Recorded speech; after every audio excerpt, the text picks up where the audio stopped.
Good evening wherever you are watching this telecast. Karibu sana. If it is Tuesday and it is 9:30 p.m., you know what it is. I am so delighted. I'm so happy and glad to see you tonight, to know that you're keeping me company tonight.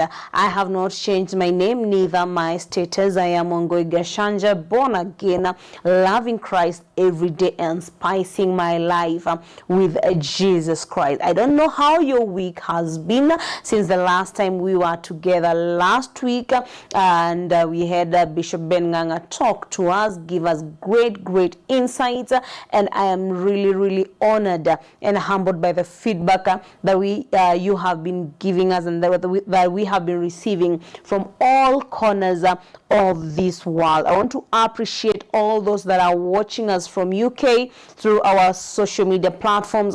I want to thank you and appreciate those of you who are watching us all the way from Germany. Thank you very much. From those of you who are watching us from South Africa, we honor you and we appreciate.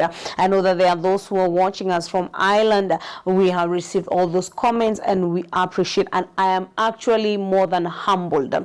And anywhere that I go, you relate with this program. You relate with the Life Plus Christ. One thing I always say on this show, that it is boring to have a life that does not have Jesus Christ in it. The other thing that I have always said, and I will continue saying, is that Jesus Christ is not yet done with you. It doesn't matter what you're going through.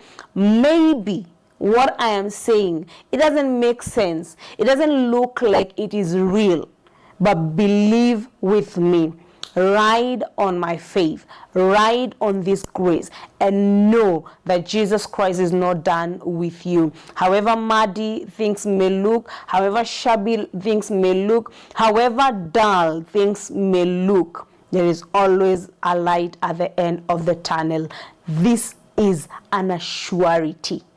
There is an assurity. If only you involve Jesus Christ in your life. That is all about this show, and that is why I bring different people from different corners of this world, from the church, from the marketplace, from the career place, just to let you know and understand that in that place that you are in, Jesus can have a place in you, and he can be glorified in each and everything that you do. Karibu sana. Tell a friend to tell a friend that the show Life Plus Christ is now live on Oracle TV. We're also live on all our social media platforms. That is Mountain of Deliverance Nairobi Facebook page, Mountain of Deliverance Church Facebook page. We're also live on the Oracle Television Facebook page, the Oracle Television Network. It is the page that has Dr. Francis Oracle as the profile picture. We are also live on website, that is www.oracletv.co.ke. Now, we have come to the end of the year, or rather we are coming to the end of the year, and we really appreciate every one of you that has had the grace to follow us through, to partner together with us, to visit us in our studios, and even in our different venues when we have come for missions, when we have gone for open airs, when we have had different services, Holy Communion service, deliverance service, Sunday services, worship experience, anointing services. We have had quite a number of different services, whether in Nakuru or in Nairobi, and we really appreciate you. And Dr. Oracle had talked about this. Actually, he has been talking about this the last 2 weeks, that we really honor. Did I say we really? Oh God, we really honor and appreciate those of you who have been partnering with Oracle TV. And I hope that my producer have our diaries ready. We have amazing diaries, as Dr. Oracle said, that we will be giving our partners. What do you need to do for you to get that amazing diary that our producer will be giving you on air? You only need to help us be on air. You need to help us to take this gospel on the highways and on the byways, as the Bible tells us.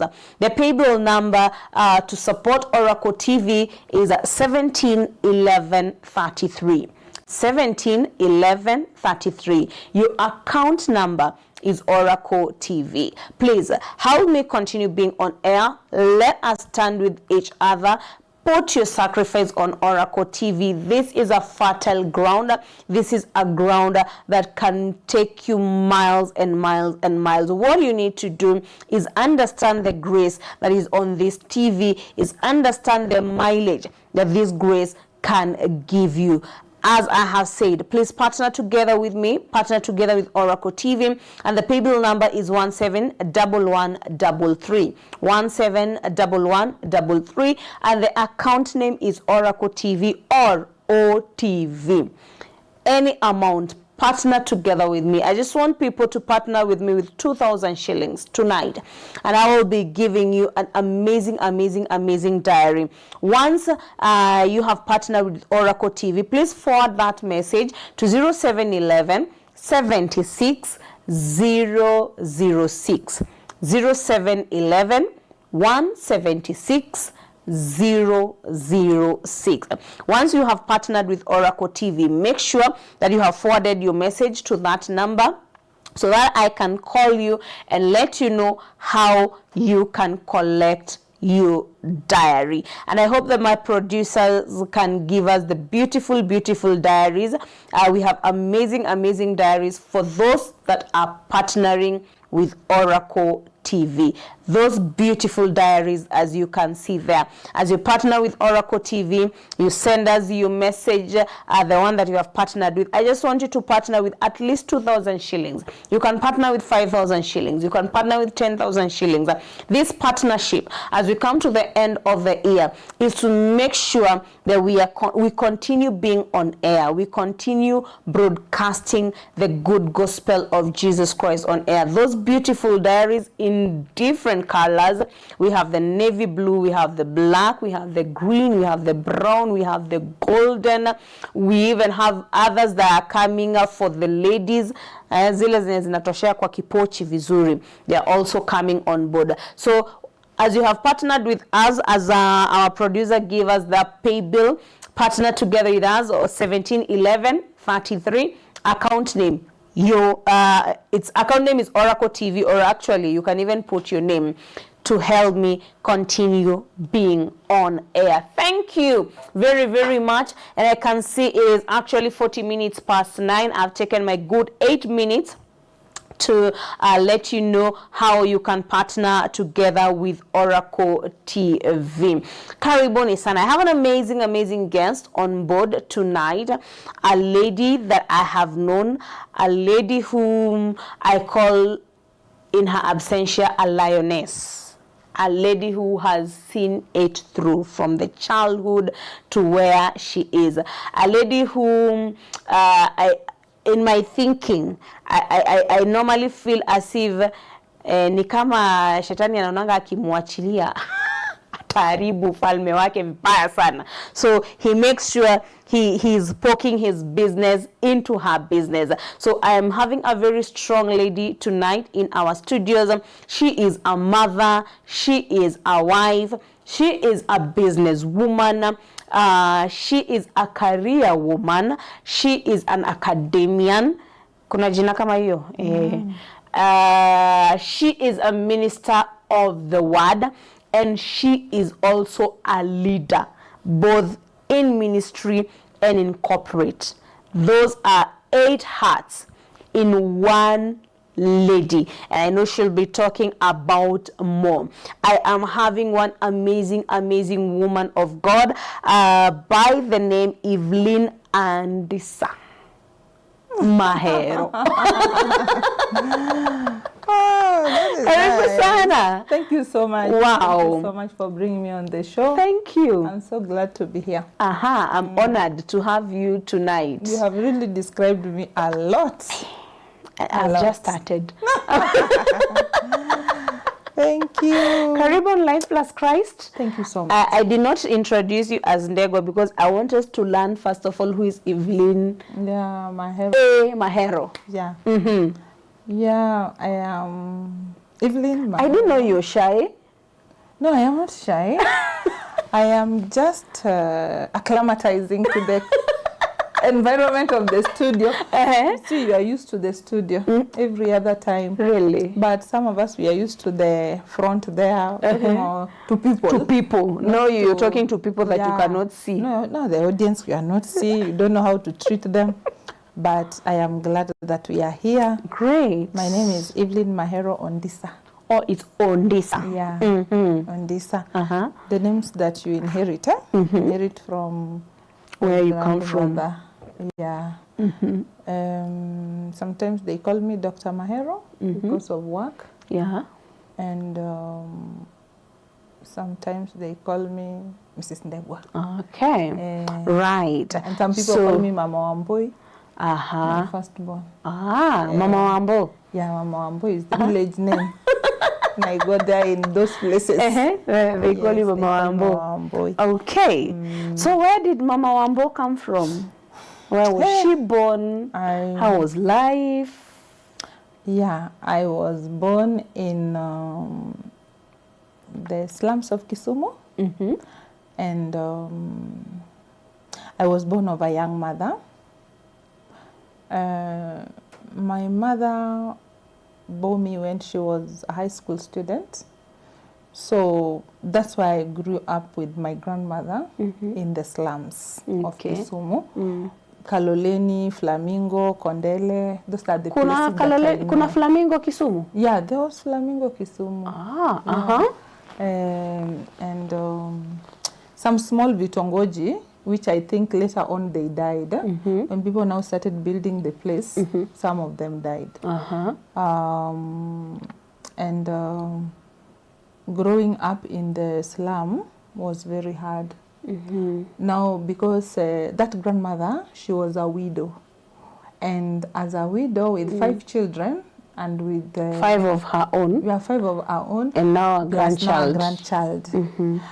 And because my father, who at that time, was not ready to take a baby and was not ready to take care of a wife. So my grandmother said, you either take the baby and the mother, or we leave both of them, but I can't give you the baby.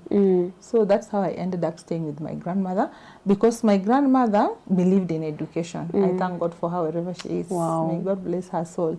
She believed in Christ plus education. I'm sure if she was here, she would have said Christ plus education plus life. And so she said her daughter must go back to school. So my mother went back to school. At 6 months, I remained with my grandmother. She studied and finished, and then she did a course in secretarial, and she was working in Kisumu. She supported my grandmother for a while, and then she moved to Ebuye, where now she got married. So I was connected to my family, where my mother got married after some time, but my grandmother didn't want to leave me. Okay. I think for many there reasons. was already a bond. Yeah, there was a bond. But also for many reasons of saying, I want to continue. And she was saying, I want to make sure you go to high school. After I see you in high school, I will be sure you will make it. I think she used to worry about me. And the life that she lived, she didn't want somebody else to live. So I grew up there. I remember us and my cousin, who was also like me. Funny enough, my mother had a cousin friend, and she also got a baby. So we were 2, and we are living in those slums. My grandmother and her sister, my mother and her cousin, and me, myself, and my cousin, the one for that other. So we used to go pick charcoal in Mapipani, you know, these things you see. Yes. I no longer, I don't take them for granted. You know, when I see those children, something triggers in me. You, yeah, you remember. Yeah, and I really feel for them, and I can identify with them, living that kind of life, knowing that today we might not eat, maybe there will be no food, and having a grandmother who believed in God, who just used to say it will work, because even my mother, she started doing those small jobs later, not immediately, so she could not even support her. And now my mother was the firstborn. You see, the rest was still on her back, plus myself. Yes. So we lived that life of struggle, growing up. School was from, I think there was a time school was from 8 to 12, then later on it became 12 to evening at 4. So before you go to school, you are given some work to do. You go pick charcoal, make sure there is charcoal here. And the grandma go to do work, make sure, there is some food in the evening. Unfortunately, sometimes there used not to be the food, because some wage workers, sometimes you're told you'll be paid tomorrow. So she will come and say, today we will just eat uji, and then we will sleep. And I grew up, and I learned that life is not always easy. Yeah, one time I was giving my daughter a story, because after staying in Kisumu for a while, I moved with her to Kakamega, where my uncle bought her a small land. Because now she was growing old, she couldn't work, she couldn't pay rent. So my uncle bought a small place now and moved her there. And now I could go to the river, fetch firewood in the village. I went to a village school in around class 6. And one day I was telling my son these stories, and he was saying, "You are serious? You could go to school without shoes? How? How? You can't believe it." I told him, yes, you could go without shoes. And there was no steamer that time. And I could carry water on my head. And he said, "Oh my God, how can you carry water on your head?" And sometimes I could carry water and drink that water and sleep. And he really felt sad, because he can't imagine how life can be like that. But it has been like that, and I really want to thank God for this is far that he has brought me. When I see myself in where I work, I always tell somebody, you cannot afford to fight me. Because the way that I have come, I have only come because I'm a project of God. I mean, I have reached where I've reached because of God. Yes. Because Jesus came and brought someone who could carry me along. Because even after school, after class 8, I couldn't go. So after class 8, that is when you went to Kakamega? I went to Kakamega when I was in class 6. Class 6. My grandmother. So class 7, class 8, you in Kakamega.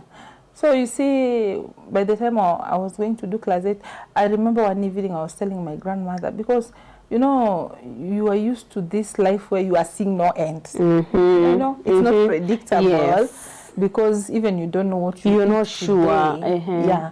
So one time I was asking her, even if I work so hard, who will pay fees? Because it's like the surrounding, with the way things are, you don't see any breakthrough. And she told me, no, God is there. God is going to pay fees. Fees is not your problem. You work hard first and pass. When you have passed, God will help you. Yes. And I continue to read with that Koroboi, the lamb. And that was a motivation. I also had a very good high school principal, primary principal, who followed me, who discovered me. And he used to aid me with books. So at night, I would read late into the night. Actually, the way my career is, I think that's how my childhood was. Because I could read late into the night. Even today, I read late into the night. Yeah. So my grandmother also was happy with me because I was doing well. She kept praying for me. I could hear. And I really want to encourage mothers who are here. It's good for your child to hear you praying for her. Because that prayer of hers, as she is in the other room, mentioning my name, used to encourage me a lot. And I used to say, somebody cares. Even if we don't have money, somebody cares. And we are together with God, I will make it. So one day I was telling her, even if I work hard, she told me, no, money will come. God, the Lord owns every silver and gold. And if he has 1,000 kettle on 1,000 hills. We will get it. Where it will come from, we don't know. worry. And this is a lady who knows that even there is no food for tomorrow in the house. And I liked her faith. Yes. And I think that is what also grew me in faith, to know that Jesus Christ is Lord and things will work with him. Yes. So actually, when I cleared school, I almost missed school. I was invited. That is high school now? Yeah, high school. I passed. I was invited to Kaimosi Girls. Kaimosi Girls is a good school. Yes. Yeah, it's a big school in Western, and I was invited there, and I had my letter of admission. But when you look at the list of the things required, those days they used to ask even for djembe, yes, and hockey stick, and there is no stick, and the scissors for cutting the material, and some material, and the tape measure, and the brass and the pants. Even if you don't have, what the wherever to put the brass, yeah, you have just asked for them, and the list was checked. You know. Yes. So I was getting stranded. And one day, another man came with my uncle at home, and he asked to, as we came from the shamba with my grandmother, we were weeding yams. You know, do you call yams or arrow roots? The ones we do in the water. Yes, nduma. Yeah, arrow roots. Yeah, we were doing those ones. So when we came home, my grandmother made sour porridge for this Muzungu person. Sour, you know. Yes. Yeah, he didn't know about it. He was a priest of the Orthodox Church who had come to educate boys and make them priests. Unfortunately, he passed on, but I remember him with all fondness. And I say Jesus Christ brought him because he came for Jesus. He came for the church. But when he asked my uncle who had come with him, and who is this young girl? Is she not in school? Then my uncle said, no, this is my sister's daughter. She passed exams, but she's not in school because of fees. And immediately he said, and you have never told me that you have such a good girl who passed the exam and not to school. So what do we do? He became just concerned. I mean, God put some burden in him. Yes. For me, because my grandmother was praying. So prayer also can move action. You know? It makes things happen. And he said, can we take her now? He had a small Suzuki, a white one. Wow. I remember. And he took me to talk. There I was, with my shaggy hair, my home clothes. Home clothes. He took me. And my mother had made effort. She had bought the uniforms from, I don't know, it was called the Impala Uniform Center at that time in Nairobi. She had bought. But also mom was still trying to support you. But now the ability was small. Yes. So I had uniforms, I had some bed sheets, what. But now fees and all other those small delicate things were not there. After some time, after he said that, he said, is there anything we need to buy? We went to Kakamega town and bought things, all of them. Where? Yeah, that guy was not asking any question. When a helper is sent, is sent. Yes. He was not asking any question. I mean, he was this person who wants to do everything the way it is. If they say buy 12 underwear, just say take 12. If they say buy hockey stick, just take it. He just said that and packed all the things. Wow. And now we went. And when we reached school, it was evening. We went with that uncle also. It was in the evening. My mother came. She had come to town. We just met funnily, and so we went. When we reached school, the principal said the chance had already been taken. Because it is true, we were late. You know, I can understand that we were late. Yes. But the white man said, you see, I am a black man. I'm a white man. I want to help a black girl. Yes. And you are a black woman. And you don't want to help the black girl? You don't want to help a black girl. You must help the black girl being helped by the white man. So please, do something. Do something. I can't go back with her. I've already done shopping. I've already brought everything. So, no, please. I can't. So we stayed there at the corridor. So the principal was looking for the matron. They tried to find a place in a corner. And of course, the school was prestigious. Everybody wanted, so it was actually full. Yes. But they got space for me in a corner. And I was fortunate to find some classmates of mine from primary there. Wow. So you were not very lonely. Yeah. So when they had Evelyn Mahero, hey, they said, that is our schoolmate. They came to pick me. And I don't know, just like girls are, they squeezed me in a place, in a corner. They found me a desk from the store, I don't know where. So I settled at night, very late in the night. I think I was being admitted at around 8. Where? That's when I'm settling in a strange school. So you can imagine the environment. In a boarding school. In a boarding school. You've never been to a boarding school before. It was my dream school. Yeah, because of another friend who had also gone there, and a mentor. Yes, I want to encourage us to have mentors. Wow. In the West, people have mentors. Here in Africa, we don't have mentors and we don't care. That's why our children get lost, because they have nobody to look to. But today, I can remember with fondness that I looked to my friend Rosalind going to Kaimosi Girls, Rashid Magi going to Kaimosi Girls, and I said, I want to go like them because they were my friends. So I was following their steps. So when I had come, they said, oh, they are the ones who now help to settle me, find a place, plus the matron. And then the white man paid fees and said, I will be paying fees until she finishes school. Not just high school, but school. School, yes. And I never knew how that fees was being paid. Yes. But it was faithfully paid. It was faithfully. I arrived in school and found fees every time. He used to send the fees before I arrived. Wow. And he also supported me through my class teacher, making sure I have some little fare, pocket money here and there. So I actually studied like the child of a king in school. I was never sent home because of God. And I think it is also the prayer of my grandmother and the faith that she had built, and also my own desire. You know, I think it is good to have a strong desire, and it is good to confess things that they will happen. And to stand firm in a storm that I'm not going anywhere until it happens. I know many girls who dropped out of school, my friends who got married. By the time I was clearing campus, some friends were telling me I got married, I had 6 children, and my husband died. And myself, I'm not married at that time. So you see, being systematic is a very important thing in life. At the same time, being focused is very important. Yes. I think one thing that has helped me is that focus of saying, I want to go there. And also meeting mentors. This is what I want. Yeah, this is what I want. And you run for it. And I'm going for it, and I'm not going to look on the side. Because on the side, there are very many distractors.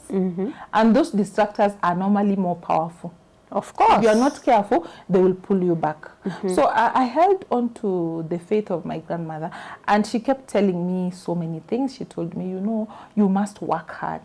Because if you don't work hard, a woman who has no money is a miserable woman. I think she was looking at herself. I hope the viewer has heard that. A woman without money is a miserable woman. Yes. You see, like today I was walking in town, then I said, I want to pick things, you know, I want to pick this, I want to pick this. I imagined if I didn't have any money on me and I want to call my husband. Now I have just seen something which is outside the budget. The budget that we have with him. Yes. But at least there's something on my side. I can say, no, I will take because it's mine. Yes. I feel good with it. I have the money. So I built on her faith, as she told me that you must work hard because a woman who has no money is a miserable woman. And I think she was saying that out of her own experience of life, which is true. She had the experience of being poor. And I can say I hate poverty, like the way the oracle says. So when I went to high school, it was a great experience. I was behind news. People were already ahead. You're coming from grandma's place. I from grandma's place. It was exciting. I had not seen lights. Because you're from using a lantern. Yeah, and I felt good. And then in the room, I was sleeping on top. You know, uko juu, on the top of the bed. So it was exciting, it was nice, it was mixed reaction. You went to the Decker part. Yeah, I was living at the Decker. So I was happy looking at the light, saying, wow, God, you are so good. Wow. You mean I'm here? You mean I'm sure there'll be supper? You mean I'm sure there'll be supper, there'll be breakfast, however it is to be there. And I was so excited. But I was also ready to face the challenge of being a student and study very hard. And I think I must say that I thank God that He helped me. I studied well. It was, Kaimosi Girls was a great school with great teachers. The teachers were experienced. They could understand the challenges of a student and identify a student and push the student. And I think that is how I came to be what I am, because the identification, you know, I think teachers should pick it from this. Identifying a child and then pushing that child towards their destiny is a very important thing, because they identified me as an art student, not a science student. But you see, they also realized that I need to pass science for me to go to the university. So they made a collaboration of helping me. And I remember them with fondness, especially my chemistry teacher, who is now late. He made an effort of making sure that I don't fail that subject so that I don't miss the university. So I went on, my optional subject was music. And that's why today I do music. And my YouTube channel is Evelyn Mahero. I am hoping to do a song maybe before the end of the year or early in the year. Put it there. Just a passion for God. Yeah, serving God, worshiping God. After all, we will be worshiping God even in heaven. That's what we will be doing there. Yes. And we are also created to worship God. So I did music on the side. I did subjects that were simple, like agriculture. And I did well. I was also a leader in school. I think my leadership grew well in high school, where I was a dorm prefect, a music prefect, a class prefect, all these things. Even with your behindness, you still became a leader in school? Yes, I did. And by the way, for your information, and I'm sure some of my classmates are watching, because I shared with them that thing, the poster, I became #1, even after they were like that. Wow. In my class, I was #1. In the overall, I was #2. The first term. Yes. Coming around 4 weeks to exam. And studying like there's no other option. Yes. Apart from this study. And you know, looking behind, you know, I like what Dad says, the oracle says, what determines your speed? what is behind? Yes. You say, no, I have to push this thing. And I think from there, I continued this with the same pace until when I passed and joined the university. So I joined Egerton University, Laikipia campus. That's where I began my career study. So that is after now high school? Yeah, after high school. Immediately to Laikipia campus? As a student? Laikipia University? As a first year student. August 18th, 1997, I joined Laikipia. Ulikuwa wapi 1997? The white man continued to pay your fee? The white man called me for asked my uncle to visit him with myself and my uncle, and we visited him. And he told me that he wanted to tell me that he was no longer able to support me because the people who were sponsoring, the donors, had stopped sponsoring people. And also, I was just an exception. He had come to sponsor boys. Who could become priests. But I was included among the priests long time ago. So this seed was in Kitambo sana. Because I was the only girl that he educated out of almost 700 boys. Wow. So you were supposed to be a nun? I was supposed to be a nun. What a misery. I could have been miserable. I think I like the way I am. Not the nun side. The nun side, no.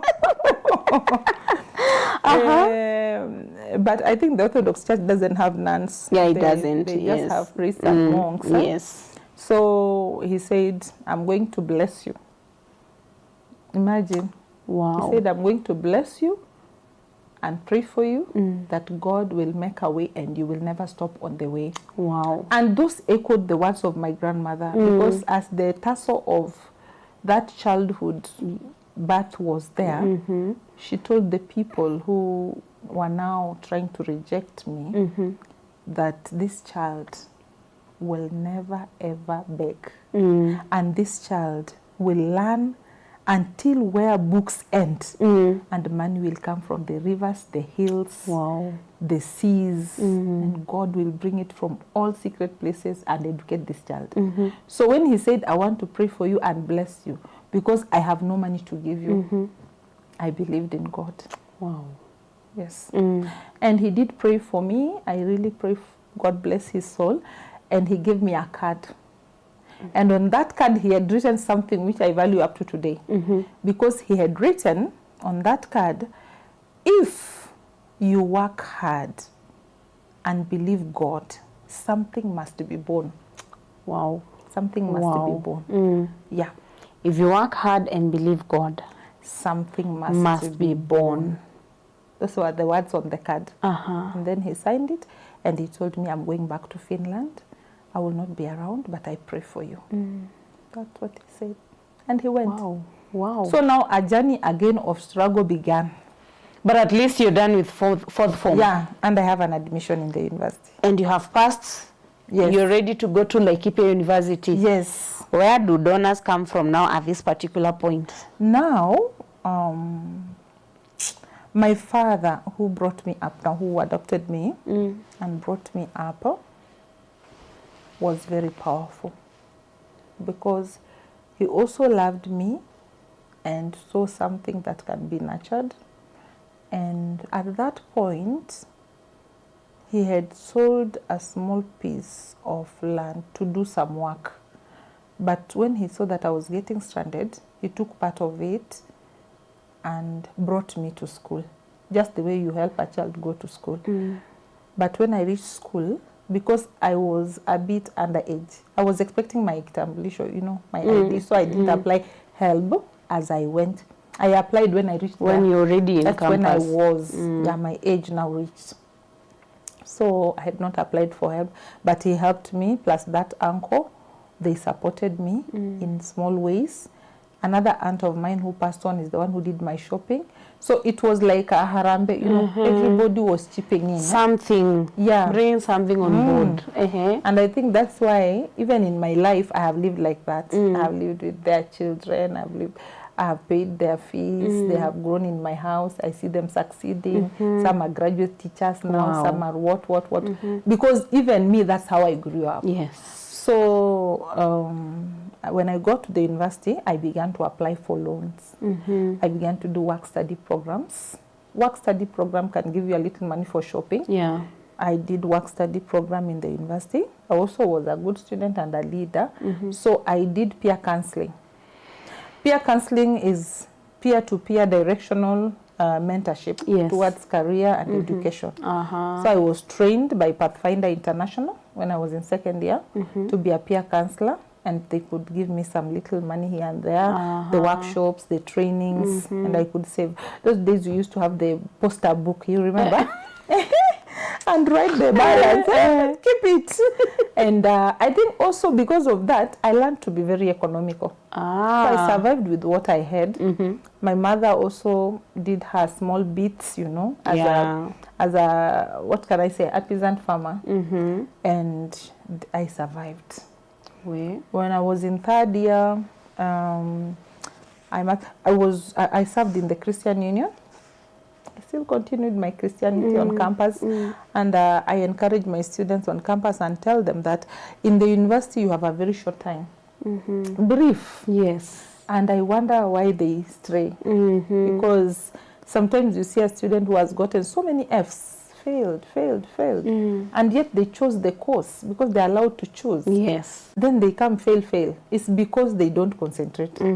And concentrate on the right things. Yes. So they get more co-curricular activities than Yes. the activity itself.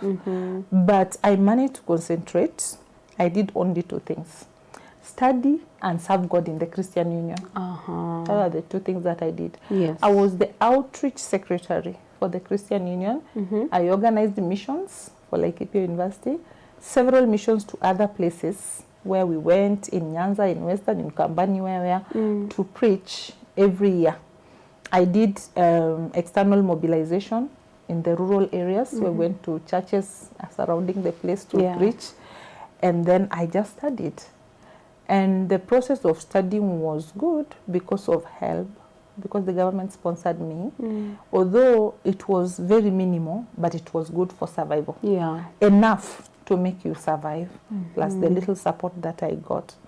So in 3rd year, I began to, when I was in primary, I used to see some teachers who look good, and I used to say, I want to be a primary school teacher like this one. Yeah, back then, careers were, it's either you're a teacher, you're a policeman, or a nurse. Or a, yes, or a nurse or a doctor. Yeah. We actually didn't know the difference between a doctor and a nurse. It was the same.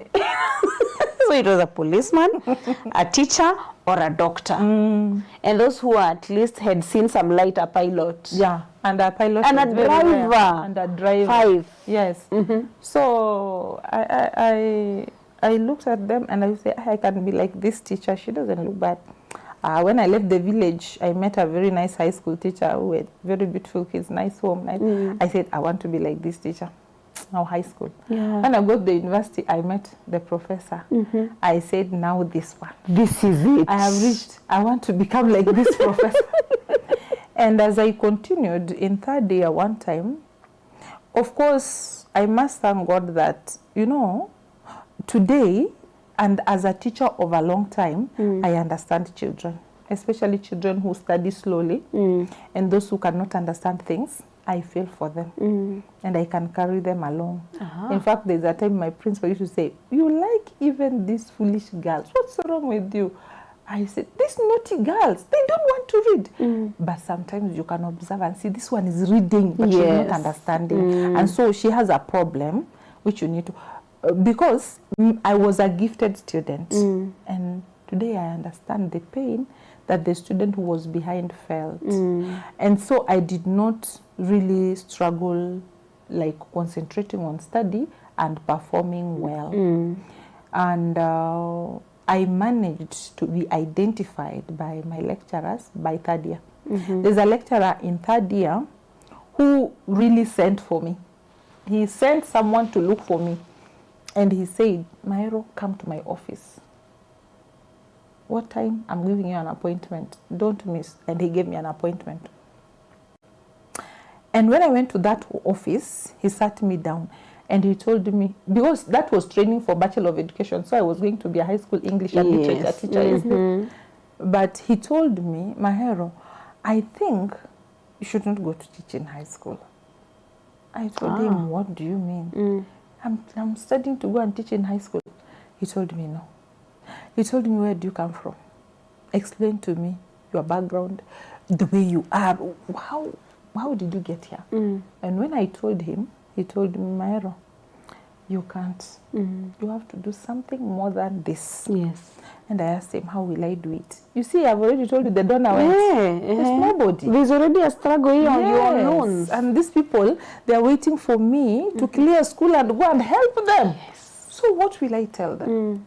And he said, no, I think you can do something. Then he asked me a question. Today I was reminding my husband that question as we came, I don't know what. He told me, can you get first class honors? You know, that's a hard question. Yeah. And because of my grandmother's faith, I said, this is the place you don't say no. Until you see ahead, you don't say no. Yes. So I told him, yes, I can get it. He said, sure. He said, if you get it, we will work on the rest. So go and work hard and get it. That time, I had just cleared second year exam and I was going to third year. So when I went, that thing haunted me a lot. that night I thought about it. I prayed about it. There's a place we used to call the mountain. It was on a Friday. So on Saturday, I spent literally the whole day on the mountain, Ukoju, trying to pray about it, asking God to help me study well. Because I was studying well, but I was still not at that. Yes. Yeah, and I was wondering, what else can I do? But I want also to say that God is the one who blesses the work. Because at that point, I was telling myself, this lecturer doesn't understand how hard I work, and I have not got this. And he's saying I can work harder. So, in fact, we were laughing the other day with some friends of mine, old friends, an old friend who is in school, how we stayed in the library until the bell rings and you are chased. You won't leave that library. And today my students hate the library, but they like, in fact, we are making for them shades outside because they are allergic to walls of the library. They want to stay outside there. But I could stay in that library from 8 to 10. And on Saturday, I could stay in the library from 8 to 5 when the bell rings. And the workers say we want to close because of those words of that lecturer. So that if anything happens, I can pass and get a scholarship and do a master's and be like that professor whom I had seen. And that was the best year. In my transcript, that is the year that has all A's and 1B. All A's, a very beautiful transcript. Wow. So from the results of that year moved me to first class. So the following year was a struggle to maintain in fourth year. Yes. And I did maintain, and so I got the first class. Wow. But when I got the first class, it was hard to begin. Number one, this was a lecturer, a man. You don't want to become very close. You are a Christian girl. You are fearing. But I want to say he was a good person. Because I came here in Nairobi, because I went to the village. When I stayed there with my mother, because my grandmother had now passed on. She passed on when I was in Form 2. I found the place not pleasant. And I realized here, I have no future. Yes. So I called... my aunt sent a word that she didn't have a house help. I just cleared my undergraduate. Yeah, she said she was telling my mother to look for a house help for her, and I was there. I told her, so what am I doing? I can go and help her. As she looks, let me go and help her. She can give me that money to start something. Yes. You see, today people choose what they want to do. Nowadays we have preferences. Yeah, they don't have what it takes to say, let me start from here instead of being idle. Yeah. Yeah. And I went to see her prayerfully, and I found her with a small boy. That boy graduated on Friday. Oh, last week. Yeah, at KCA. He graduated BCom on Friday. And I began to take care of that boy. I took care of that boy for 8 months. You became a house help? Yes. With an undergraduate? Yes. Hey, Those 8 months, my aunt also got me a small job of training a certain Chinese who wanted to learn English. So I was taking care of the child, and over the weekends on Friday, I could go to train that Chinese. The wife and their small girl, they had visiting Kenya, and they were working here, but they didn't know English. So I could teach them English and come back to my aunt's house. Then over the week, I take care of the baby. So I could make some little money, hers plus the Chinese one. And because my dream for postgraduate was in my mind, I kept that money. I never shared the money. The worry of saying who will I marry never came to me. The idea of going for postgraduate and securing a life first. And this is what I want to tell parents, to build the idea in their children and also to build the concept in the society today that marriage is good, but it is not a license to anywhere. Because my grandmother used to tell me, you should get your own papers first. Those that call you mother. You know, in vernacular, it's like those that can't leave you. Yes. Those that call you mother. Yeah, they are yours. Yes. Once you have gotten those ones, get married. Uh-huh. And I pray for you. If you marry, may God give you a good man. Marry I always right. tell my husband, you are the answered prayer of my grandmother, even though you never saw her. And if you get a bad man, Hey, you can run away with your money and your children and survive. True. So she had set in me a pace. And that is the pace that I followed and kept that money. After some time, my aunt forgot her phone. I hope she's watching. She forgot her small Motorola, the small one. Yes. And when I was cleaning the house, I saw it and I said, I have Mr. So-and-so's number. I can call him. And I dialed the number. When I dialed that number, he told me, who is that? Then I said, this is Mahero. He said, wow, what are you doing, Mahero? Where are you? I told him, I am at home. I have not gotten a job yet. I'm still looking. He said, no, that's not what we said, Mahero. We said you should go for postgraduate. Are you applying for scholarships? You know, even the internet was a problem. And the struggle to get access. So I told him, but how can you help me? He told me, okay, I saw a friend of yours who has been recruited here. Let me try to book for you an appointment. And he said, I'm doing it now and calling you. Then he called the principal's office, booked an appointment for me. And then he said, he called me back and said, can you come tomorrow? Where? Then I said, yes. Because you can't say no and you're looking for something. No is not an option to you. So when my aunt came, I told her, I think you should call back and say you're not going tomorrow so that I can go. Then I come back. Because Nyaururu was not far from here. So my uncle came and told me, oh, you're going? Okay.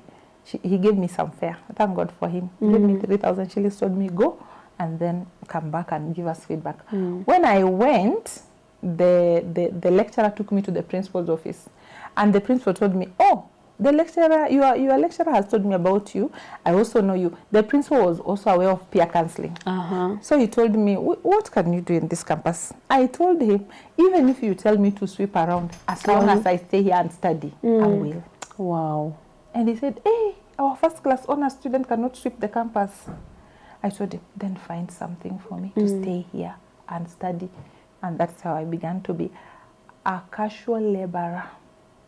A tea girl in Laikipia. Hey. A tea girl. You know somebody who goes to the farm, gets milk, come cook tea, distribute it in the offices, wash utensils, and then do research for the dean. The dean that time was a lecturer of education. So because I had done education, I could do research for him in the library, which was my better part anyway. Yes. That was the work that I started with. Where? Yeah. A tea girl. A tea girl. And I tell people, they laugh. And you know, a tea girl is a casual who sometimes you get fired. Yes. Then you are returned again. That's why I think I cannot manage for somebody, a company. I'm not able to fire people. Fire. No, I can't. Because the way I was being fired was very nostalgic. You know, you have nobody, you have no direction. Then somebody wakes up in the morning and said, you are fired. You're not working. You're having your letter there, you're fired. You go to the house. I was living with a friend. You don't know what to do. Because when I came, they gave me a room in the hostel. But after that, they took the room. And they told me now, the students are coming, so find a place. So I went to town and stayed with a friend. You are staying with a friend, you don't have money, you don't have direction. You can't even support that friend to parents. Yes. And then you are told, you are fired. And I was fired. To where now? I don't know where to go. But I had saved some little money. And the lecturer told me, because you have that money, let us talk to another lecturer in Joro. He talked on my behalf. And having done an application, it was revived. So I joined postgraduate in Joro. Wow. And I began my studies in Master of Language and Linguistics in English. Where? So life began again. the struggle continues. Because the struggle continues. Because now the savings were from the house help work and the tea girl. Yeah, and the Chinese guy. And the Chinese guy. Yeah. Definitely it cannot sustain you for postgraduate. It cannot. Even the guy told me, the postgraduate director told me, he told me how much money do you have, Myra? I told him, I have only, I don't know, 17,000 or 18 because I had already rented the house, bought a few things for the house because I had to settle in Joro. It was a new life. And he told me, Aki Myra, you are not serious. That is all you have. I told him, yes. And he said, so what will you eat? I told him, I don't know, but I will eat. And I thank God for him. He's a professor. Today he's a vice chancellor, deputy vice chancellor or a vice chancellor of a university somewhere. And he told me, I told him, you know, by that time, people had already started classes. So I was getting late. Yeah, I was getting You were late in Form 1, now you're late for your postgraduate. And he told me, let me talk to someone. When he told me that, I told him, no, before you talk to someone, take this money and keep it. Because I don't want to remain with it. Itaisha. And he took the money and then he said, I've never seen a postgraduate student who fears to keep her own money. And then when I gave him the money, I told him, I tricked him. I told him, now you see, others are in class and me, I'm not. So what will I do? But now you have the money. And he called the... You are a smart one. He called the office and said, I have a student here who cannot stay without class. They laughed. And then they gave him some details. So I went and paid that money to the student registry. And then I went to class. Wow. I went to class without fees. I went to class without meeting the bare minimum. I went to class without food. Without food. Do you know what? How did you manage? You survived. I have ever, in that master's session, I had ever stayed, not fasting, hungry for 3 weeks, taking Nescafe, you know Nescafe, and half kg of sugar. I lived on it. And I managed to live on it. I'm telling you the truth. You were not on Slim Possible? No, I was not on Slim Possible. I think I can agree with the oracle when he says that even the color of your skin will change. Because when I look at my photos of that time, I was black, very black. If you're taking black coffee 3 weeks, what can happen? And I'm telling you, with my black coffee, I still was the best student in that. Wow, in the master's class. Yeah, I still was the best student in my class. In fact, I was told over there when people negotiated about my marks, and one person said, if it is my error, those are her marks. We can't say anything. Because you knew nothing else apart from study and get something somewhere. You know, that was my path. This is what we are saying. If your path is a certain path, follow it well. Yes. Don't get distracted. Don't get diverted. Yeah, because even when we were leaving high school, university, I could hear what my friends were talking about. Oh, now I'm leaving. I have no boyfriend. I have not met any man. Me, different goals. I was having no boyfriend, and I was carrying. Even after during masters, I was having no boyfriend. I met my husband after my Evelyn. When I was done with coursework, and now I was employed by the Teacher Service Commission. I was teaching in Maralal. Then I met him in town. At least I had some little money. Yes, at least you had something of your own. Yeah. So now after masters, immediately you got you see, when I got masters, the principal who was with me was transferred. The one who gave me the job. The way things changed. Yes. The guy whom I was working with in the office passed on. So I remained an orphan there. And then I didn't have, the guy who brought me went to study in South Africa, the lecturer whom I had called. So you see now the one who told you to get first class honors. Yes, he went to do his PhD in South Africa. The other one died. The other one was transferred. So I remained with strangers who also were not looking at me well.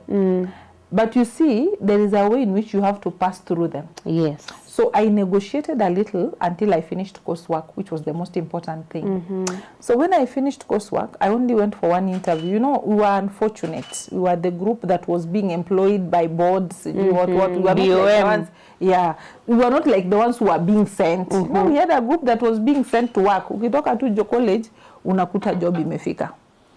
So nikaenda kufanya interview Njoro, nikalose kwa sababu walikuwa na mtu alikuwa anafunza on BOM, which I understood because kama yeye ako kwa BOM na wewe hauko, so unaona saa mko yako mbele. Sasa nikasema sitakaa hapo, nitaenda sasa mbali. So I went to a place where I know I can't miss the job. Marral. In fact, when I told my mother told me, "Guy, where is that now?" Unaenda wapi? Sounds like another world. But you see, I also needed to settle, and now I had started praying to God to give me a way. So I got the job after the interview. You were 28 in the interview. Can you imagine? Where? Even in Maralal? 28. Yes, 28. Today, if my principal is watching, she's listening. You were 28. And it was not easy. Because also them, they had their own person whom they had wanted. And I don't blame them. Jobs were scarce. But you can believe me, to come and pass an interview and pass all of you. After all those things. And after going a long way with Jesus, I thought I will not lose this one. And I went by faith. Umeshaiona safari, you go, by the time you are reaching it there, you are all dust. You know, the road was dust. Yes, and it was during that time. Yes, so ukishuka, you are white. Lakini umekuja interview. Interview ilifanywa mpaka saa 6 usiku. Because discussion ilikuwa tuchukue. But God, who is God? So after that, I continued to clear my thesis and proposal. Then I used to come to my uncle's place. From Maralal, sikuwa naenda huko kwa village. I'm discouraging people from going to the village and sitting there. They even stress the mother. What are you going to do there? Powers of the village, scattered by fire, release me. Yes. So I never went there. I used to come this way to Nairobi. And I used to go to lunch hour fellowships. And my husband knew me and heard that I was doing masters, because even when we left college, people knew Mairo ataenda kusoma tu. So when I came to Nairobi, sasa nilikuwa na pesa kidogo. I could come for lunch or fellowship, buy lunch in town, then go for a fellowship, you know. So one day I entered Savoy Casino those days. There was a fellowship there. I had people singing from down. You just went. I was just entering Amy. And that's why I also tell girls, look for the place to go. If you are a girl, strategize. Don't just go anywhere. Just go anywhere where it's not adding value to you. And you want to get married, you are staying in the house throughout. Tembea nje, and tembea in the right place. Yes. Because I had not gone for any disco, even on campus, even campus night. I never went. The only place I went was the Christian Union and served with the Christian Union. The only thing I could do now was to go to church and to go to lunch hour fellowship. And to go to many lunch hour fellowships. One for this church, another one for the... Because it is a time to mix. And now, I was seeing that I have a footing. I will start looking for somebody to marry. Yes. I think I came like 2 terms. But before I came for the second term, the second holiday, that lecturer again called me, the one who was in South Africa, doing now a PhD, and told me, Mahero, I have a scholarship and I want you to apply. You see, I've already done masters in English. I applied for the scholarship, believe me. And I had not finished this one. I was still almost there. Yes. When I applied for it, I got Ish. But I wanted to go home and tell my parents that I got, and I wanted to go to South Africa. But when I went, I told this story. So in village powers. I told my father. The scholarship was double. It was masters in literature and PhD. They were together. Yes. Unachukua ingine. My father looked at me. He said, no, this time you will not go. He told me, you did undergraduate. You have already done it. You said you are studying something else. I didn't tell them it was master's because I thought they will feel I'm very selfish. Yes. And now you want to go what? So when you have all these degrees, who will marry you? And he told me, please don't go. This one, don't go. See, and look for somebody to marry. Now it's time to get married. You told me, you don't just read the rest of your life, please. So my story was You hearkened. I said, you should listen sometimes. I can grow old and become miserable and lonely. With all the degrees. With all the degrees. So I stayed. Then I told my father, I don't even have a boyfriend. He said, just pray the way you pray for things. Oh, at least he knew you were prayerful. Yes. Actually, my parents started learning about that prayerful thing when I almost missed going to the university. They actually, if you look at the papers, because I have a copy of that paper, the first announcement that came said girls are going with 67 points. And me, I was left out because I had 66. My mother was very sad. I didn't know what to tell her. I disappeared in the sugarcane plantation, slashed some area and put a sack there, prayed there for 3 days. The third day, at 6, ile matangazo yenye ilikuwa ya radio ya Sanyo, wakatangaza, mkutano uliosijui kongamana, umesema ya kwamba wanafunzi wasichana wataingia katika chuo kikuu kupitia pointi 66. Hey, all of us jumped up. The prayer had worked. Wow. So from that day, they started knowing that this one is somebody else. Why? Yeah, I have that newspaper. I still have that cutting. To date. I have it. It's a testimony of prayer of 3 days that can change people in Nairobi when you're in the village. You're in the village. And that should encourage people. And I think this has encouraged me to believe God even in hard circumstances and know that however difficult it is, as long as Jesus is in the scene, it will fix itself. True. It will work. True. Stand and see the salvation of the Lord. That's what the Bible says. Awesome. Great. Thank you very much for all of you that are following us through as Dr. Evelyn takes a sip of water or a glass of water. I'm looking at the feedback. Remember, you can talk to us. Our phone number, our SMS number, our WhatsApp number is right on your screen. So that is 07111 76006. 07111760006. Please talk to us through that SMS number, through our WhatsApp line. And also on Facebook, I can see quite a number of us. Esther Timothy saying, our very own Evelyn Mahero, thank you very much. Eunice Nzele saying, our leader, a daughter of Jesus Christ. Thank you. We have Miriam Wamboi Kimama all the way from Turi. Asante sana. Catherine Wayua, asante sana. Ochada Vincent, thank you very, very much. Maureen Yongesa, Patricia Wanjiko, Winfred Joshua, asante sana. Finiza Kadhurima. This is from Modina Kuru, Kadhurima. Yeah. Yes. Wilfred Kombora Temo, thank you very, very much. Motegi Winnie, asante sana. Tibbs Boba, thank you very, very much. Winnie Mwangi, Sharona Shah, Grace Wahome, Jackie Karaoke, Evangelist Samuel Matano, Judith Lily, Raymond Mutai, Brian Shitemi, Peter Masharia, quite a number of us that are watching on our different social media platforms. I just want to take a few on these other social media platforms. I am seeing we have quite a number of us that have tuned in. One of us is telling us where I didn't know Dr. Evelyn has gone through that. What wamepitia mengi Ni makeup inatufanyanga, ni ile daktari anasema ni tumatope tunafanyanga tukae tofauti. John Muthoni, asante sana. Winnie Mwangi, thank you very, very much. Remember, you can also watch us on YouTube. We are live on the Oracle Television Network YouTube page. We will also be taking your comments at the tail end of this show. Sasa tunataka kujua, ameambiwa hizi degree manze utadu zitakuletea watoto, utafanya nazo, utaboeka, utafanya nazo nini? And by the way, utafanya nazo nini? Uko village, ulikubali ku let go the scholarship.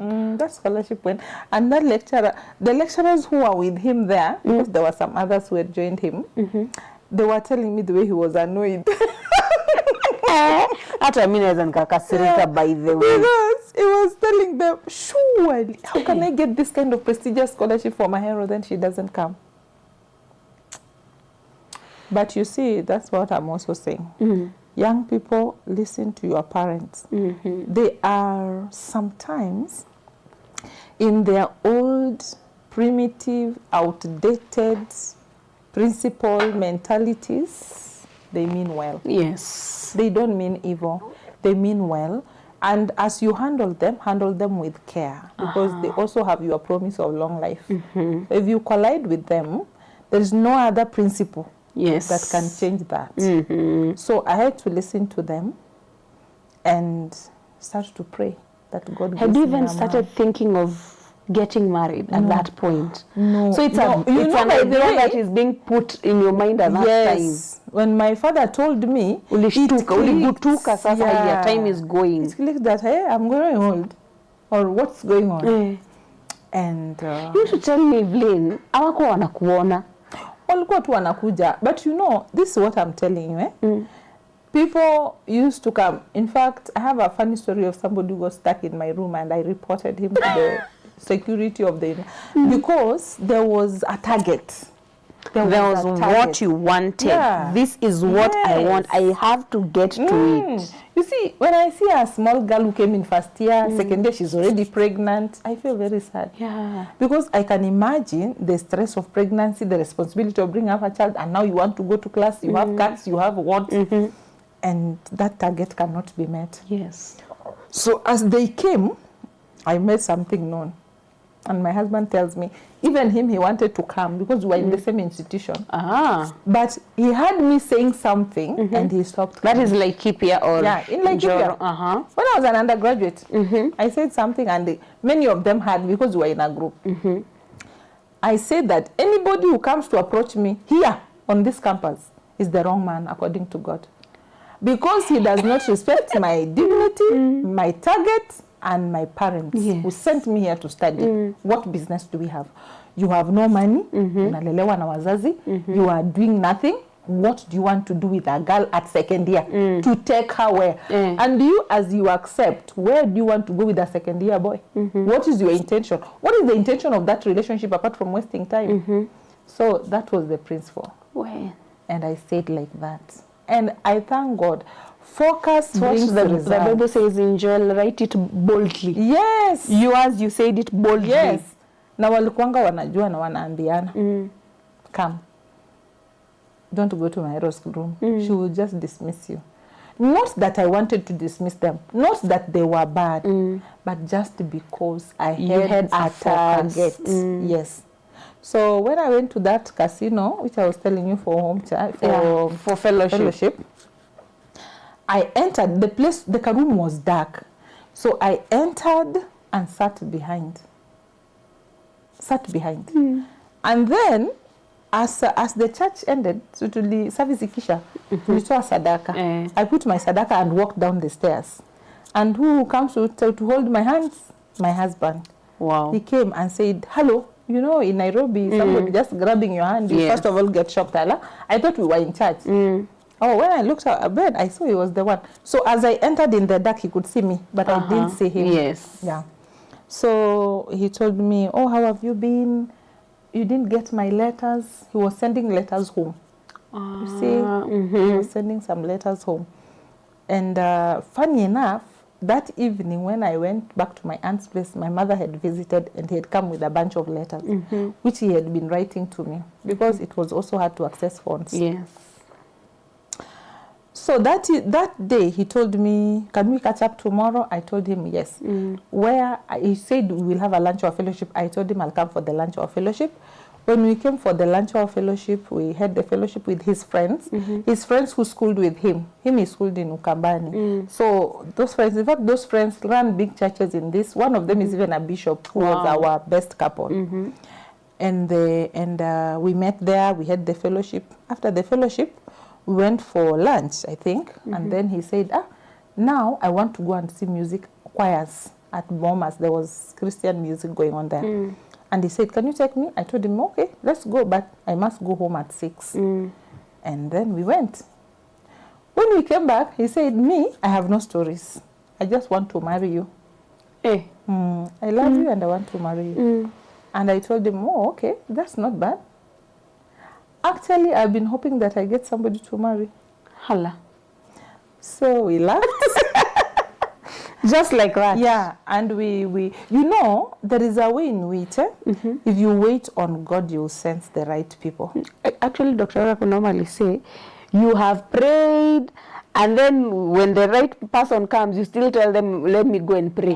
Because there are people whom when you meet, the Holy Spirit can place a spiritual barrier and you can feel it in the physical and you can't even approach them. But there's someone, when they come, you can see that their hearts are open and your heart is open. That is how people normally ask, how can I sense the Holy Spirit? It is clear. Yes. The Holy Spirit can help you make a decision in the heart. Because Jesus says in the book of John 14, around 18 there, that he will live in you and you will be with him. He will dwell in you forever. Yes.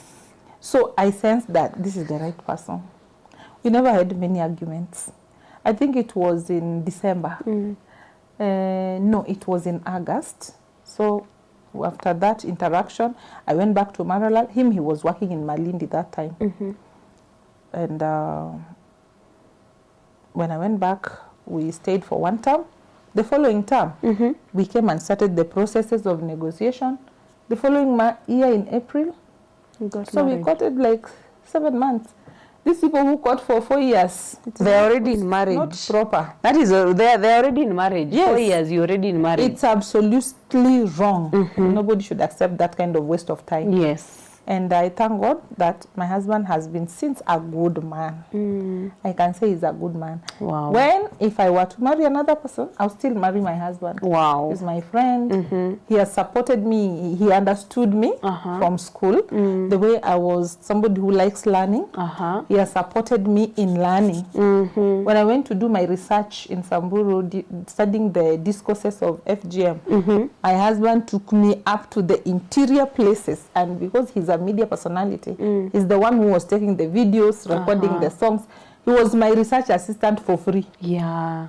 You see, he has edited every work that I have done. Yeah. Wow. Today, I keep telling him, edit this paper for me, edit this international paper, conference paper for me, and he does it for free. Wow. Wow. So we got married. Of course, my mother was worried because he asked me, when he saw his photo. Two cultures coming together. Yeah.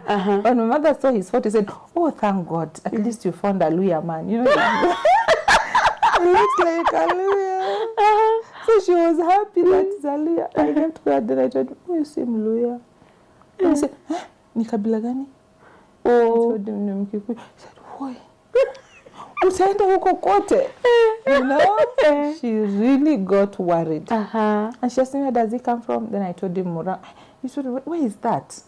I told him, when you want to go there, I told her, when you want to go there, you pass Eldoret, you pass Nakuru, you pass Nairobi, you pass Thika. You inside. I said, oh my God, why did you go all that way? Didn't you find anybody here? And my father told him, we have been praying for her to get married. Oh, no. That is the man. So my father supported me. Wow. And even on my wedding day, the pre-wedding, in Western pre-wedding is like a wedding. Yeah. My mother was not very excited. She felt like she's losing Yeah, you. she felt she's too far. and the cultures are very different. Yes. Sometimes you say ati huko nilisikia hata vile hata wanazikanga watu carelessly. You know, people give stereotypes. Yes. Ni wezi, wanafanyanga nini. Those bad stereotypes, now she started to, I told her, no, this one is born again. Yes. And today, my husband is the favorite son-in-law to your mom. Yeah. Wow. Fast forward. You now married to this young man. You're still teaching. Yeah, he's also teaching. Yeah, we are far apart. How did you get yourself into ministry? Ministry, I think the idea of ministry, it is something that has been going on at let's say kingdom stage. ministry. Wasidhani wewe ni si mahali. That thing, it has been going on every step of our lives. Because even my husband was our Christian Union pastor for the Christian Union Church that was almost 1,000 students. We served with him. He was our chair. He was the pastor that time. That's why we never became friends on campus also, because even him being the chair of the Christian Union, the pastor, he had to keep a distance from girls. From the ladies. But I think it was also just his nature. He was a quiet person, also just concentrating on serving God. In terms of serving God, I think he concentrated in school, in the university more than myself. And that is one prayer that has helped me as a woman. Because I was telling God, my husband served you so much in school. Yes. Don't embarrass him. Wow. Build him. Let him become something. Yes. And I think when my husband became a doctor of philosophy in communication and journalism media, I was very happy. Wow. Why? Because I could see that the Lord is remembering his work. So we have continued to serve God together everywhere. Even when I became the Christian Union patron in Laikipia, and I was learning the church of students of almost 3,500 students who have 2 big services, my husband was with me. Wow. Every time I went to serve, we were together. Even him, when he went to Malindi, he continued to serve. Me, I continued with Deliverance Church in Maraland, and I also served among the students. So the idea of ministry is something that is like a glue. It has never left us. We have always been serving somewhere. My husband served once as an assistant pastor in Malindi, served together. But it was a challenge when I was in Marala. Yeah. Because now, you can imagine Maralal and then Malindi, even traveling. And those are 2 worlds apart. So it was, our life was hectic. Because now, after we got our firstborn, he had to keep coming because now I could not go with the baby. Yeah. So life from Malindi to hard. Maralal. Yes. Hey. 2-day journey. So you were working for 3 days. Ukitoka huko asubuhi, utafika hapa mchana, alafu pande basi ya usiku. Another day. So utalala kwa barabara. 24-hour journey. So it went on like that for not a short time. Desperation for 7 good years. I graduated my master's, but my heart was still this way. I was not excited at going there because also my mentors were this way. The lecturers who taught us. Yes. Being an academia, wanting to pursue it so much, I knew my mentors were this way, so I could not stay there. So I kept praying to God, and we prayed together with him that we come. And he also kept trying until one day a miracle happened when Dad prayed for us. You know, that message of, "Oh, earth, earth, hear the word of the Lord. Yes. Come here and bless this man and bless this woman." So I had been transferred, and he had been transferred, and me, I was supposed to go back to Maraland. So he had been transferred to? He had been transferred to St. Mary's. That is now Nakuru or Nairobi? In Nakuru. Nakuru. Yeah. From Malindi to Nakuru. Yeah. You're still in Mararal. Yeah. My father, my God. So I'm supposed to go there. So Dad said, "Hakuna kitu kama hiyo. You're not going anywhere." Yeah, believe. Yes. Believe the grace. And he told me to just pray outside the gate, speak to the earth, tell the earth, "Where earth, uko na masikio. Accept me. Accept me." I think the idea of that is why the Bible says it is hard to please God without faith. You know, because the things in the Bible, they can look so nothing, they can look so foolish, yet they are the only things that will bear for you results. You see, And that is why sometimes I really feel sorry for people who criticize the men of God and who criticize people without looking well into what God is doing in them. Because I believe there is no coincidence. When we came to Nakuru, I was having a small baby of like, my son was around 6 weeks when we landed in Nakuru, and I'm supposed to go with him to Maralal, and I'm so desperate because it has been a long time. Yes. Now I have 2 kids, travel with them again, leave the husband in Nakuru. It was very hard. When my husband was the one who was looking for a church. By the way, I did not. That's why at some point I told myself, when I will only leave this church when I hear God tell me go. Yes. But nobody will take me. Because my husband went to very many churches. Alikuwa anaenda church akitoka. He was looking for a pastor to follow. Yes. And a church to be in. And he went to very many churches. Around Nakuru. Around 3 Sundays. Alikuwa anaenda service moja kwa hii. Service ya pili yako kwa ile ingine, alafu service ya tatu. Mpaka vile alifika church. Akakuta dada na preach. The oracle was preaching that message. And he came back and told me, where? I have found a man of God to follow. I have found a church. Now I found. The next Sunday is when I came with him. Because I told him, now with a small baby of 6 weeks, where are we going? We're going to look for a church. Come from one to another, one to another, one to another. You go when you find one. Once you have settled, come and take us. Me. Yeah. So that is how he picked me. Wow. And we went to church. And when I entered church, I found Dad preaching that gospel. And I really, really loved it. And when I went to my place where we were staying, he told me, just stand outside and say, Earth, hear the word of the Lord. I don't want to go to Maraland. Yeah. I want to stay here with my husband and the children and settle here. And so, it happened. The following morning, my principal, who was refusing to release me, called me. And what did she say? I think if I don't release you, I will be unfair. You have been here for so long. You have taught this girl so well. Now I need to give you a break. Meet me at the sports club. I'll sign the form. That's how I am. Sports club Nakuru. Yes. She came. She even came herself. Yeah, she came. She came with the forms. Yeah. And she signed for me. And that's how I landed in Nakuru. Earth, oh earth, hear the word of the Lord. Please accept me. If you have a problem that is in a letter stress, visit the oracle. Yes. Take this testimony from me. He is a man of God. Dr. Pauline is a woman of God. Their influence in our lives is so great. Yeah. It's visible. Some of us could have been destroyed long time ago. The spiritual cover is real. Yes. If it is withdrawn from you, trouble can shoot. Wow. So that's how my life began. And I think now when I was transferred, I came back to my career. Yes. I began, because now I had a master's, I began to look for part-time jobs. And I went to see my mentors at Egerton. When I read there, one of them told me, oh, Myro, you are a rival. Yes, you are in town. Yes. I said, I have a course. Why can't you teach for us this?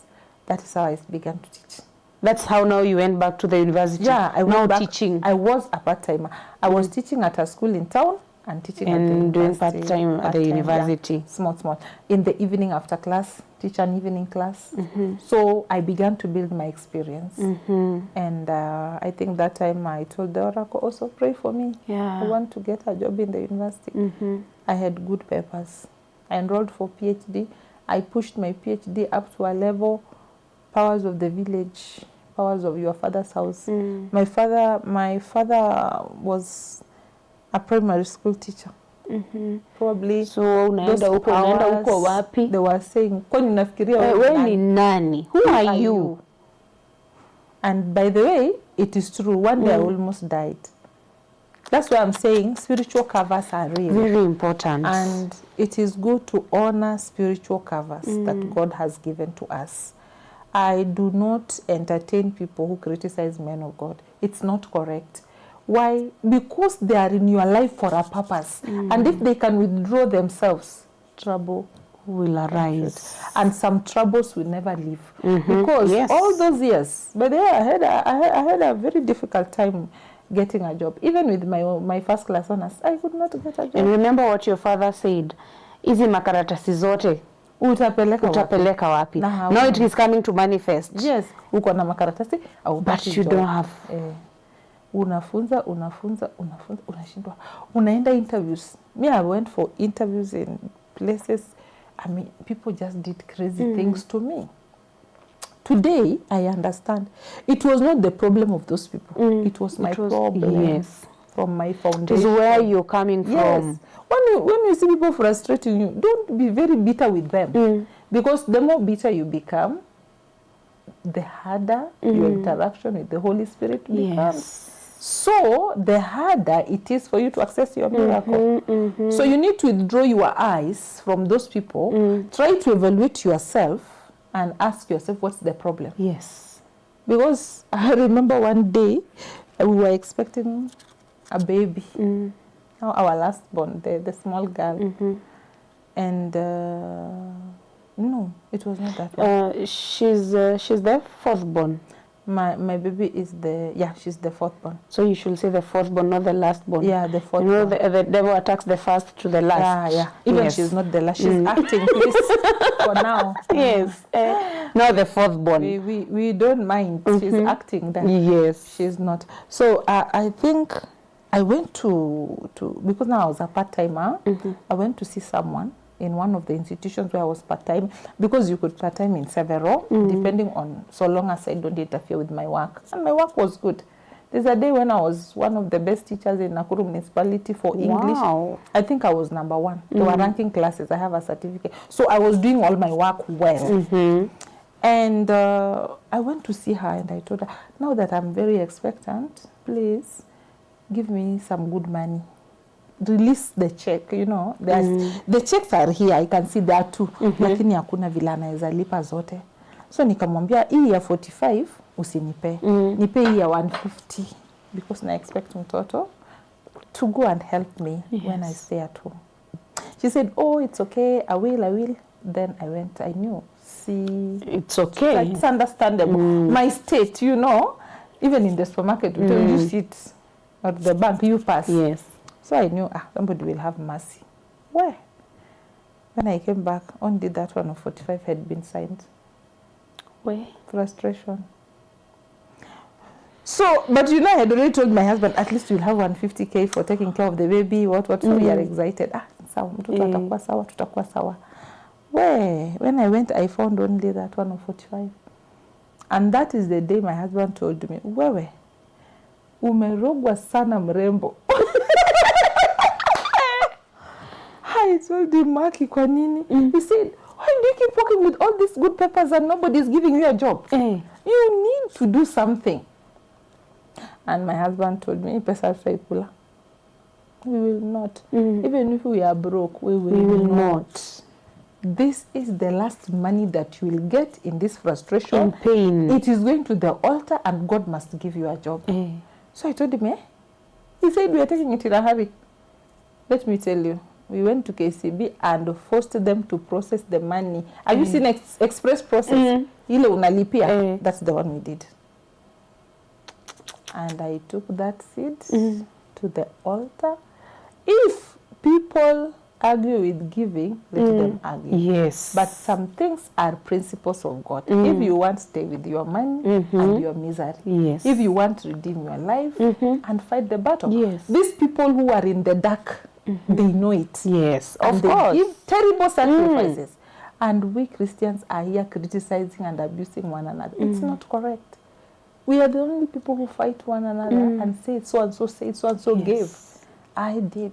And I said to myself, so if I stay with this 145, what does it happen? It's like those people who said, if we stay here, we will die. If we go to the camp, we'll die. Let's go. Yes.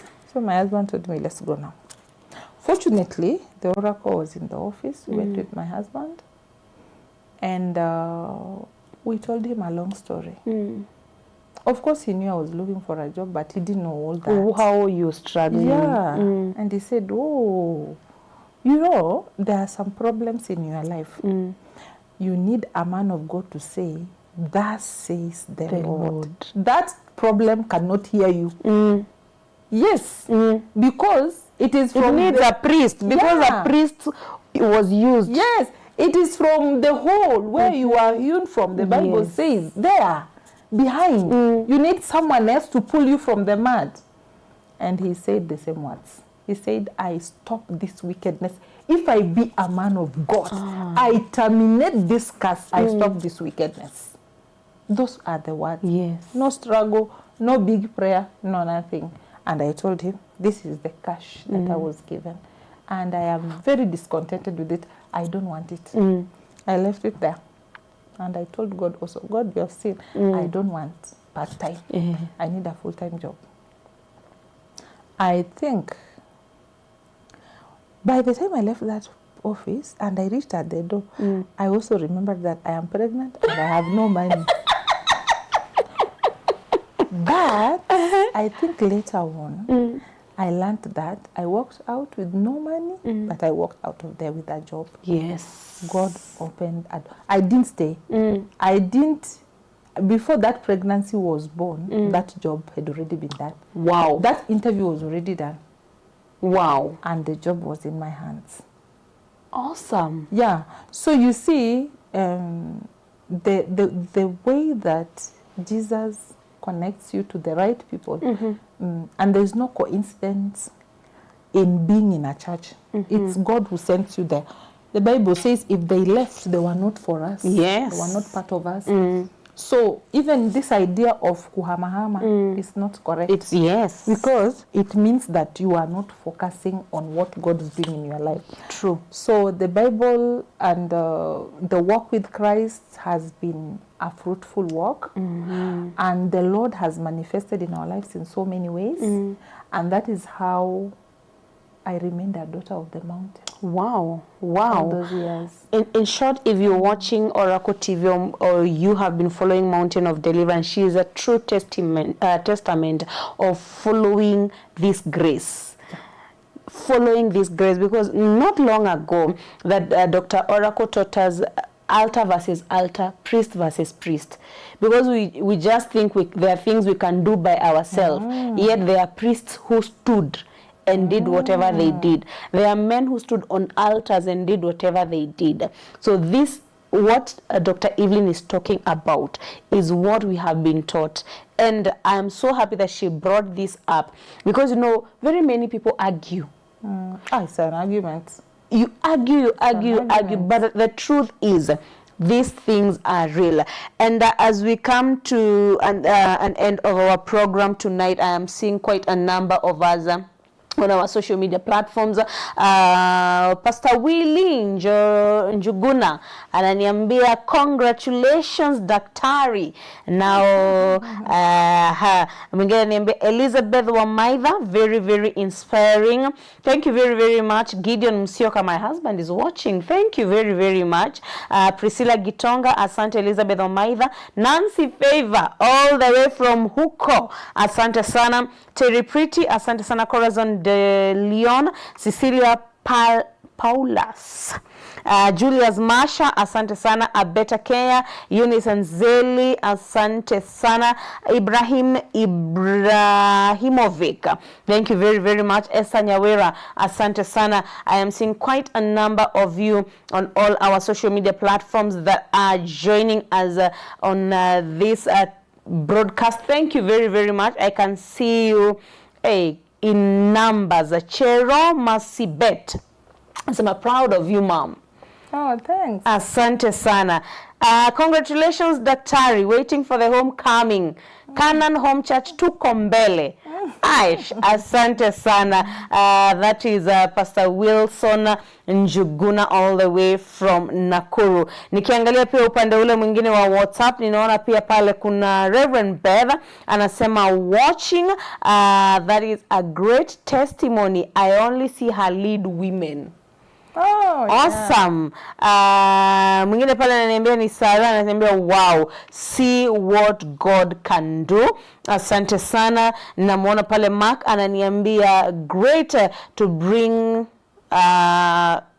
Evelyn on board. Asante, asante, asante sana. Now that has been a journey in ministry. Ladies in ministry, because I know there are many of us who are watching us, and we are coming from a point that men are the head and women did not have a space in ministry. Have you faced that kind of a thing in ministry? Because you're not 2 years or 5 years in ministry, you've been there. Yeah, for a long time. Yeah, that one has been there. And I can say even me, I have struggled to find a way. But I must say that one of the things that is very interesting in my observation is that in that ministry also, it is not the men who bring the women down. It's the women who bring the women down, unfortunately. Ourselves, instead of building one another, we try to bring each other down.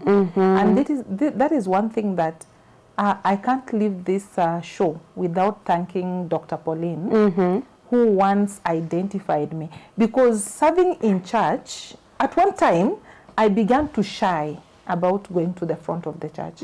I began to want to sit behind because of the way that people treated you, how you interacted with people. Yes. And when I came to the mountain, by the way, after that time, I'm telling you, I stayed behind the church for like 5 years and nobody used to know me. But I want to thank Dr. Pauline because I think the way she says, I have a heart for women. Even if it is one woman who will rise up, I'll be happy. It is that now brought me out. So that is also what I want to say, women, that we should support our women of God so that we can ride on their grace and rise. Because sure, if Pastor Pauline never, because she picked me out and she said, Evelyn, today, you know, I can't be doing everything. Somebody has to help me too. And I want you to help me. So come. You will do this, you will do this, you will do this. That is how I rose from the crowd and began to do what now you charge. Of course, I knew that there's something that I could do. But you see, once beaten, you don't want to meddle in the same mud. Yes. You want to stay behind. And I must thank Dr. Pauline for singling me out and telling me, do this, do this, do this. Out of the opposition, I found another shoulder to stand on. lean on. We always say that in academia, we say that you stand on the shoulders of the giants for you to see far. Yes. Yeah. So she actually became my giant, whom I stood on and I could see far. Because why? She has already fought some battles as a woman and she has risen. Yes. So if I come as her daughter, I don't meet those battles. Yes. She has already conquered them. Elisha and Elijah. So young women who are coming up in ministry, number one, you need to be very submissive to home, your husband. Yes. Place your husband in the right position so that he can support you. Yes. And I want to thank God for my husband in that position, also in the same footing, because he has always seen and fronted me and said, you do it. And Ma'am Pauline has mentored me, told me, don't do this, do this. Because even you, as you grow as a woman, you know, women are the only people who are commanded in the Bible to be submissive. Yes. That means God saw that there is something wrong with us. You should tell us. She told us, be submissive. It means we are not submissive. Naturally, we are not. We have to be reminded. So you have to remind yourself every day that I'm a married woman. I need to take care of my husband, even as I do ministry. Because also that brings down women. When you go and your husband becomes second class, that will not work. Because the attention is important. But the mentor is more important for your work in ministry. Because what? They make a way. They have already gone ahead. So, tukiweka nini? Ile kiburi yetu chini, alafu tusiangalie sana na kugongana iko, but you have to stand. One thing that I have also learned in this ministry is I don't quarrel. I don't quarrel. I don't answer gossip, and I don't respond. You can just say what you like. One capacity which God has given me is to watch you as you bring me down and then rise. Because unajua kijijini mvua ikinyesha ya mafuriko nyasi huwa zinalala. Ikiisha zinaamka. Na zinaamka zikiwa more green. Upepo ukija sasa zinapepea. Lakini ukianza kupigana utagongana na mawe. Alafu you go down. Yeah. So I don't shake. I don't meddle. I don't gossip. I don't answer gossip. I just stand firm. Wow. Yes. Wow. Didn't I call you a lioness? That is what I was talking about. And if you have to cry, cry in your secret place. Yes. When you come out, put on your makeup, appear. Yes. Yes. Because also the best and make sure you always appear, by the way. Yes, the best thing you can do for your church and your pastor is to appear when you are supposed to. Don't hide when there is a need for you to appear in church. And do the work that you are supposed to do. Great. Hello, loving the conversation. So inspiring. Wairimo from Mararal. Wow. Mwingine ananiambia a very good conversation. Sasa sijui kama ni Timo ama ni Tiu something from Kisumu. Asante sana watu wa Kisumu. I am seeing quite a number of you talking to us. And on our WhatsApp, taking but the very last few feedback that we are getting here, we have someone all the way from Mombasa. Ananiambia thank you for bringing Dr. Evelyn. Hapa kuna swali. Kunste tunarudi lini? Oh, imagine. Yes. This is a question very here. Soon. Very soon. Very soon. It is an underway plan. Awesome. Kumaanisha unaona kuna mafans mpaka Mombasa. Wow. Thank you very, very much for your feedback and for watching us throughout the night. And I've seen so many of our comments referring to Reverend Evelyn. And pale tulianza. You know, at times it's good to listen and know what the journey has been. Listening kama tulikuwa na wewe mwanzo, kuna ule missionary that he was only educating priests. But you were an exemption. Yeah, I was an exemption. The only girl. Now this Friday, we are ordaining you. Yes. So it is a completion of what was begun. Yes. Awesome. Congratulations. Like that. Thank you so much. It is what God began. He must bring it to a completion. I believe. So this is it. Yeah, this is the completion. I didn't even know I will become a priest. That's what I'm saying. That's why I'm saying submit to a priest. Yes. Somewhere. Your parting shot. My parting shot is the serving of the Lord Jesus Christ should be the center of our life. Okay? My students know me as a born-again Christian. My family knows me as a born-again Christian back at home, my cousins, everybody. And wherever I go, I make sure that that has stood out. So that when Jesus arrives and when time comes, I will not be found outside where I'm supposed to be. So I want to say this, that as we continue in the journey of life, let us never put Christ down. Yes. Let us move with him. Let us believe in him. And when you look at me, like a slum girl who can grow through the help of God, come up to this level and go to the university and become a senior lecturer, hoping to be a professor. Wow. Grow and become something else, which I never thought, like a priest or a reverend. It is a show that Jesus Christ will work for you. Amen. Never put him down. Hold on to him. Don't be cheated. The principles of God, they never change. Apply them. And I thank God for my parents, my spiritual parents. They are teachers of the word. Find a church where you learn the word of God. If you don't have any, join us. Join the oracles. We are taught the word of God. Yes. And that word has kept us. It has also delivered us. Yes. The way I've told you. True. Coming from a very dangerous background of foundations and things that can destroy you, to reaching a stable end where you can now say, the Lord has brought me this far. Awesome, awesome, awesome, awesome.